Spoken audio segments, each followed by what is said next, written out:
May 20th. 2 Samuel 11:1 through 2 Samuel 12:31. It happened in the spring of the year, at the time when the kings go out to battle, that David sent Joab and his servants with him, and all Israel. And they destroyed the people of Ammon and besieged Rabbah.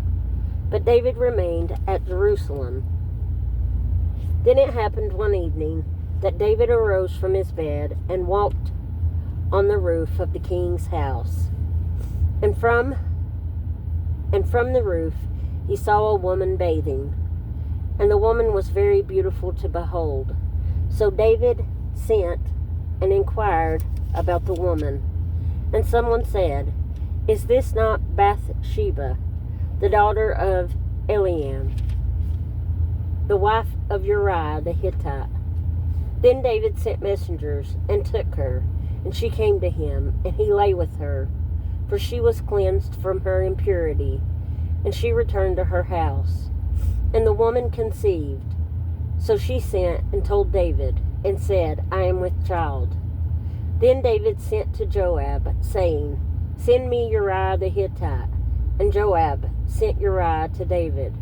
When Uriah had come to him, David asked how Joab was doing, and how the people were doing, and how the war prospered. And David said to Uriah, "Go down to your house and wash your feet." So Uriah departed from the king's house, and a gift of food from the king followed him. But Uriah slept at the door of the king's house with all the servants of his lord, and did not go down to his house. So when they told David, saying, "Uriah did not go down to his house," David said to Uriah, "Did you not come from a journey? Why did you not go down to your house?" And Uriah said to David, "The ark and Israel and Judah are dwelling in tents, and my lord Joab and the servants of my lord are encamped in the open fields. Shall I then go to my house to eat and drink, and to lie with my wife? As you live, and as your soul lives, I will not do this thing." Then David said to Uriah, "Wait here today also, and tomorrow I will let you depart." So Uriah remained in Jerusalem that day and the next. Now when David called him, he ate and drank before him, and he made him drunk. And at evening he went out to lie on his bed with the servants of his lord, but he did not go down to his house. In the morning it happened that David wrote a letter to Joab, and sent it by the hand of Uriah. And he wrote in the letter, saying, "Set Uriah in the forefront of the hottest battle, and retreat from him, so that he may be struck down and die." So it was, while Joab besieged the city, that he assigned Uriah to a place where he knew there were valiant men. Then the men of the city came out and fought with Joab, and some of the people of the servants of David fell, and Uriah the Hittite died also. Then Joab sent and told David all the things concerning the war, and charged the messenger, saying, "When you have finished telling the matters of the war to the king, if it happens that the king's wrath rises, and he says to you, 'Why did you approach so near to the city when you fought? Did you not know that they would shoot from the wall who struck Abimelech, the son of Jerubbesheth? Was it not a woman who cast a piece of a millstone on him from the wall, so that he died in Thebez? Why did you go near the wall? Then you shall say, Your servant Uriah the Hittite is dead also." So the messenger went and came and told David all that Joab had sent by him. And the messenger said to David, "Surely the men prevailed against us, and came out to us in the field. Then we drove them back as far as the entrance of the gate. The archers shot from the wall at your servants, and some of the king's servants are dead, and your servant, Uriah the Hittite, is dead also. Then David said to the messenger, Thus you shall say to Joab, Do not let this thing displease you, for the sword devours one as well as another. Strengthen your attack against the city and overthrow it. So encourage him. So when the wife of Uriah heard that Uriah her husband was dead, she mourned for her husband. And when her mourning was over, David sent and brought her to his house, and she became his wife and bore him a son. But the thing that David had done displeased the Lord. Then the Lord sent Nathan to David, and he came to him and said to him, There were 2 men in one city, one rich and the other poor. The rich man had exceedingly many flocks and herds, but the poor man had nothing, except one little ewe lamb, which he had bought and nourished, and it grew up together with him, and with his children. It ate of his own food, and drank from his own cup, and lay in his own bosom, and it was like a daughter to him. And a traveler came to the rich man, who refused to take from his own flock and from his own herd to prepare one for the wayfaring man who had come to him. But he took the poor man's lamb and prepared it for the man who had come to him. So David's anger was greatly aroused against the man, and he said to Nathan, As the Lord lives, the man who has done this shall surely die, and he shall restore 4-fold for the lamb, because he did this thing, and because he had no pity. Then Nathan said to David, You are the man. Thus says the Lord God of Israel, I anointed you king over Israel, and I delivered you from the hand of Saul. I gave you your master's house and your master's wives into your keeping, and gave you the house of Israel and Judah. And if that had been too little, I also would have given you much more. Why have you despised the commandment of the Lord, to do evil in his sight? You have killed Uriah the Hittite with a sword. You have taken his wife to be your wife, and have killed him with the sword of the people of Ammon. Now therefore, the sword shall never depart from your house, because you have despised me, and have taken the wife of Uriah the Hittite to be your wife. Thus says the Lord, Behold, I will raise up adversity against you from your own house, and I will take your wives before your eyes, and give them to your neighbor, and he shall lie with your wives in the sight of this sun. For you did it secretly, but I will do this thing before all Israel, before the sun. So David said to Nathan, I have sinned against the Lord. And Nathan said to David, The Lord also has put away your sin. You shall not die.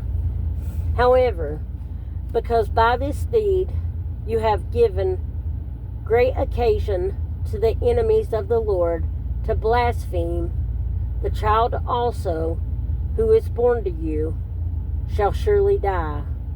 Then Nathan departed to his house. And the Lord struck the child that Uriah's wife bore to David, and it became ill. David therefore pleaded with God for the child, and David fasted and went in and lay all night on the ground. So the elders of his house arose and went to him to raise him up from the ground, but he would not, nor did he eat food with them. Then on the 7th day it came to pass that the child died, and the servants of David were afraid to tell him that the child was dead. For they said, Indeed, while the child was alive, we spoke to him, and he would not heed our voice. How can we tell him the child is dead? He may do some harm. When David saw that his servants were whispering, David perceived that the child was dead. Therefore David said to his servants, Is the child dead? And they said, He is dead. So David arose from the ground, washed and anointed himself, changed his clothes, and he went into the house of the Lord and worshipped. Then he went to his own house, and when he requested, they set food before him, and he ate. Then his servant said to him, What is this that you have done? You have fasted and wept for the child while he was alive. But when the child died, you arose and ate food. And he said, While the child was alive, I fasted and wept. For I said, Who can tell whether the Lord will be gracious to me, that the child may live? But now he is dead. Why should I fast? Can I bring him back again? I shall go to him, but he shall not return to me. Then David comforted Bathsheba, his wife, and went into her and lay with her. So she bore a son, and he called his name Solomon. Now the Lord loved him, and he sent word by the hand of Nathan the prophet. So he called his name Jedediah, because of the Lord.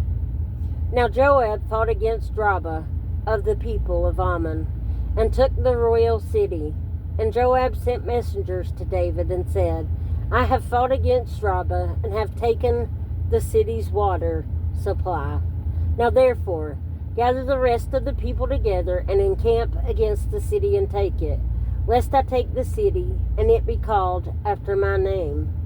So David gathered all the people together, and went to Rabbah, fought against it, and took it. Then he took their king's crown from his head. Its weight was a talent of gold, with precious stones, and it was set on David's head.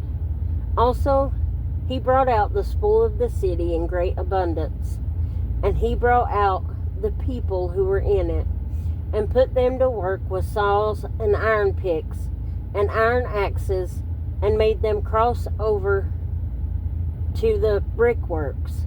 So he did to all the cities of the people of Ammon. Then David and all the people returned to Jerusalem. Psalm 65, 9 through 13. You visit the earth and water it. You greatly enrich it. The river of God is full of water. You provide their grain, for so you have prepared it. You water its ridges abundantly. You settle its furrows. You make it soft with showers. You bless its growth.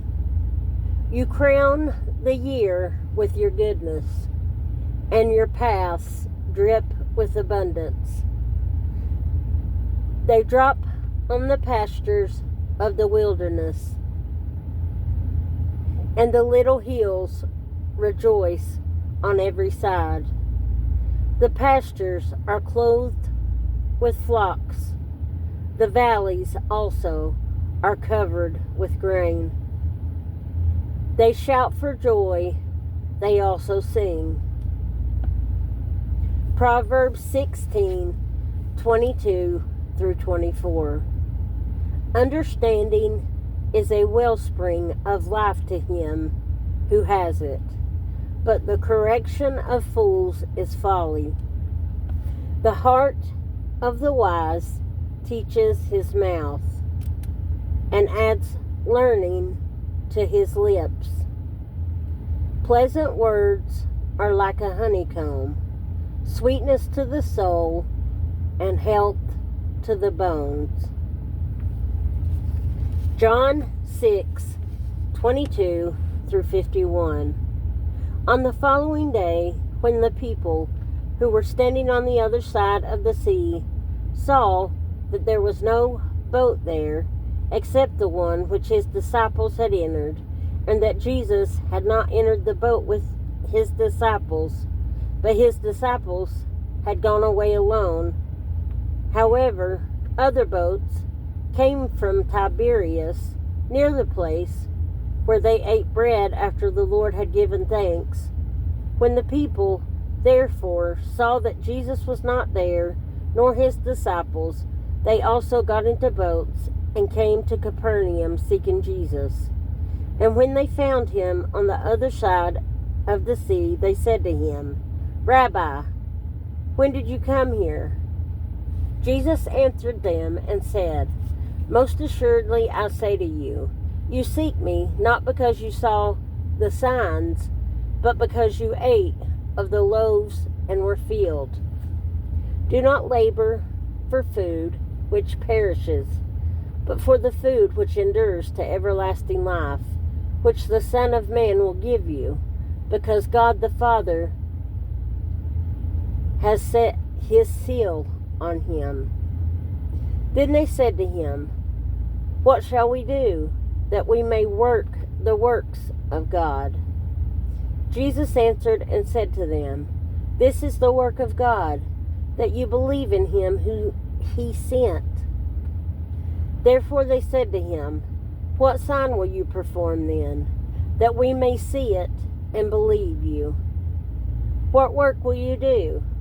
Our fathers ate manna in the desert, as it is written, He gave them bread from heaven to eat. Then Jesus said to them, Most assuredly I say to you, Moses did not give you bread from heaven, but my Father gives you the true bread from heaven.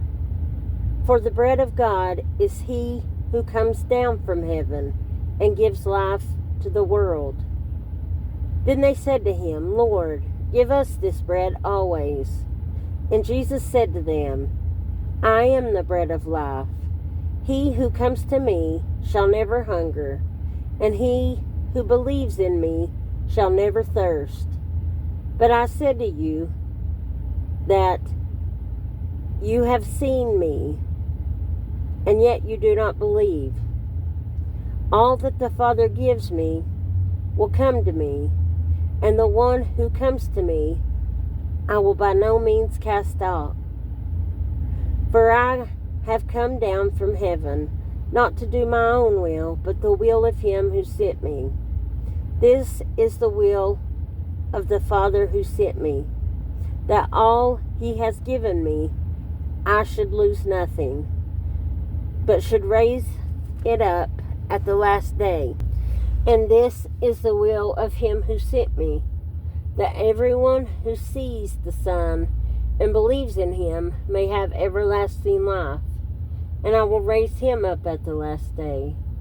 The Jews then complained about him, because he said, I am the bread which came down from heaven. And they said, Is not this Jesus, the son of Joseph, whose father and mother we know? How is it then that he says, I have come down from heaven? Jesus therefore answered and said to them, Do not murmur among yourselves. No one can come to me unless the Father who sent me draws him, and I will raise him up at the last day. It is written in the prophets, and they shall all be taught by God. Therefore, everyone who has heard and learned from the Father comes to me. Not that anyone has seen the Father, except he who is from God. He has seen the Father. Most assuredly I say to you, he who believes in me has everlasting life. I am the bread of life. Your fathers ate the manna in the wilderness and are dead. This is the bread which comes down from heaven, that one may eat of it and not die. I am the living bread which came down from heaven. If anyone eats of this bread, he will live forever. And the bread that I shall give is my flesh, which I shall give for the life of the world."